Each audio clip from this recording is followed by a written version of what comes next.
তুই তো জানোস না স্বামীরে কি করে খুশি করতে হয়। আমি এখন তোরে কয়েকটা কথা বলবো, এই কথাগুলো যদি তুই মাইনে চলতে পারস তাহলে তোর স্বামী তোরে সারা জীবন ভালোবাসবে, তোর জন্য সারা জীবন পাগল হয়ে থাকবো। ঠিক আছে বন্ধু, বল, আমি তোর কথাগুলো অক্ষরে অক্ষরে পালন করার চেষ্টা করব। আমি আমার সংসার জীবনে অনেক অশান্তিতে আছি রে। তুই কখনোই তোর স্বামীর মুখে মুখে তর্ক করবি না। একটা কথা মনে রাখবে, যে স্ত্রী তার স্বামীর মুখে মুখে তর্ক করে, সেই স্ত্রী যদি বিশ্ব সুন্দরীও হয়, সে যদি উচ্চ শিক্ষিত হয়, তারপরও তার জন্য তার স্বামীর অন্তরে কোনো জায়গা থাকবে না, তার উপর থেকে মুখ ফিরাই নিবে। তোর স্বামী যদি তোরে কোনো কিছু বলে, তুই সেটা না করে যদি তার সাথে জিদ করে অন্য একটা কিছু করস, মনে করস তোর স্বামী বললো তোরা ডানে যাইতে হবো, কিন্তু তুই তার সাথে জিদ করে বামে গেলে, এই ধরনের জিদ স্ত্রীদেরকে স্বামীরা পছন্দ করে না। তারপর হচ্ছে স্বামীর পছন্দের মূল্যায়ন না করা। তোর স্বামী যদি কোনো কিছু পছন্দ করে, তুই যদি তার মূল্যায়ন না করস, মনে করস তার পছন্দের একটা পোশাক নিয়ে আসছে তোর জন্য, কিন্তু তুই এই পোশাক দেখে আরে বলা শুরু করস, কি পোশাক নিয়ে আসছে, সে পোশাক কি মানুষে পরে, এই কালার আমার ভাল লাগে না, অন্য কালার নিয়ে আসো, বা এই ডিজাইন ভাল লাগে না, অন্য ডিজাইন নিয়ে আসো।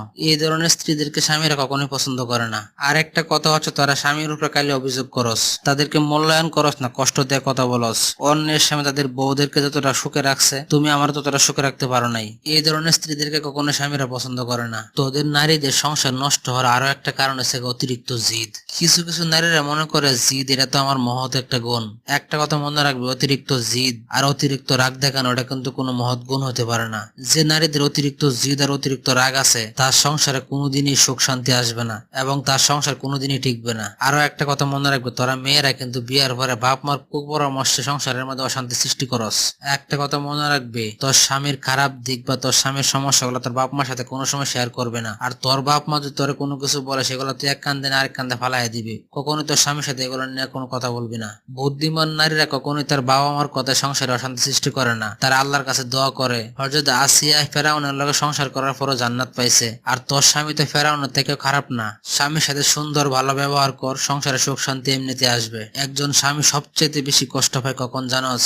যখন তার আপন স্ত্রী ভালোবাসার মানুষটা তার কথা না শুনে। একটা কথা মনে রাখবে, স্বামীর অভিমান যদি বুঝতে পারস, তাহলে তোর প্রতি ভালোবাসা বাড়বে। আর যদি তুই তার অভিমান না বুঝতে পারস, তাহলে তোর প্রতি তার দূরত্ব বেড়ে যাবে। একটা কথা মনে রাখবে, স্বামীর চাইতে আপন আর কেউ হয় না। একবার যদি খালি তুই স্বামীহীন হয়ে যাস, তাহলে এই সমাজ আর তোরে ভালো থাকতে দিবে না। আল্লাহ রাসূল সাল্লাল্লাহু আলাইহি সাল্লাম বলেছেন, আল্লাহ ছাড়া আর কাউকে যদি সাজদা করার অনুমতি দেওয়া হতো, তাহলে প্রত্যেক নারীদেরকে বলা হতো তাদের স্বামীকে সাজদা করার জন্য। একজন পুরুষ মানুষ শারীরিক কষ্টে কখনো ক্লান্ত হয় না। পুরুষ মানুষ ক্লান্ত হয় যখন পারিবারিক চাপ আর সংসারে অশান্তি সৃষ্টি হয়। তোর স্বামীকে কোনো কিছু নিয়ে কোনো সময় চাপ দিবে না, কোনো সময় মানসিক অশান্তিতে রাখবে না। একজন পুরুষ মানুষকে শারীরিক মানসিক শান্তি দেওয়ার কাজই হচ্ছে একজন স্ত্রীর।